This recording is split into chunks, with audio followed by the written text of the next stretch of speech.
Ассаламу алейкум, айылдаштар, амансыздарбы? Кирип келаткан Курбан айт майрамыңар барыңарга кут болсун. Буйруса, мынакей айыл баш акелерибиз менен айыл өкмөткө кирип чыктык. Депутат инибиз баш болуп, билесиздер ушул Чынарбек инибиз бизге уюштуруучу топтун жетекчиси болуп шайланган. Курбан айт майрамын уюштуруу боюнча жакшы сөздөр айтылды. Айыл өкмөт менен кеңешип, ушул парктын ичин буйруса тазалап чыкмай болдук.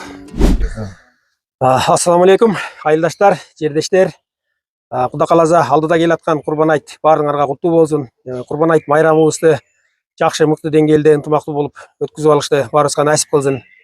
Майрамдын алдынан айыл өкмөтүбүз баш болуп, айыл өкмөт кызматкерлери менен биргеликте, уюштуруучу топ менен биргеликте Курбан айтка даярдыктарды баштап ушул субботникти өткүзүп алайлы деген суруш менен силерге кайрылуу жасатабыз. Баарыңар суббота күнү 31 май күнү ушул ишембиликке келип катышып бергиле. Ассаламу алейкум, урматтуу Курбан айылынын тургундары. Баарыңардын келе жаткан Курбан айт майрамыңар менен куттайм. Урматтуу Курбан айыл өкмөтүнүн тургундары, ушу келе жаткан Курбан айт майрамын мыкты деңгээлде өткөрүп алуу үчүн биздин өткөрүүчү жайымдагы паркыбызда тазалык керек. Ошого Курбан айыл өкмөтү менен биргеликте 31 май күнү ушул жерде жалпы Курбан айылынын тургундары менен ишемдик өткөрүүнү пландаганбыз.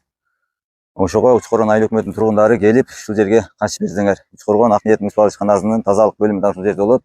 Бар жал техникалар менен. Бул жерде актоо, сырдоо иштери жүрөт. Андан ушу жеңил иштерге силер келип, ушул жерде өз салымыңарды кошуп кетсеңер. Ассаламу алейкум, урматтуу жамаат. Алдыда келаткан Курбан айт майрамыңыздар менен барыңыздардым. Буйруса Курбан айт майрамы жакында келе атат. Ошого биздин айыл өкмөттөн жергиликтүү айыл башчылары жардамга келишип атат.